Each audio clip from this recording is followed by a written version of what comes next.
Hi everyone, welcome back to our channel. Today in this video, we are going to see how to use speakers on Sceptre monitor, audio output and sound setup guide.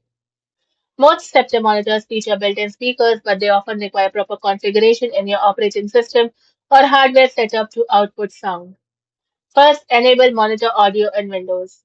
Click the speaker icon in the taskbar, then click the arrow next to the volume slider and select Sceptre Monitor or HDMI/DisplayPort audio from the list.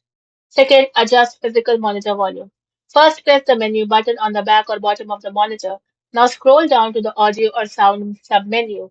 Then adjust the volume slider up and ensure mute is turned off. Third, verify the cable connection. HDMI/DisplayPort. Both cables natively carry video and audio signals. Ensure the cable is securely plugged into both ends. VGA/DVI. These cables do not transmit audio. You must connect a separate 3.5 mm audio cable from your PC's audio output to the monitor's audio in jack. Headphone jack. Ensure you have not accidentally plugged your computer's audio cable into the monitor's audio out. Headphone port. Thank you for watching, and for more such informative videos, do like, share, and subscribe to our channel.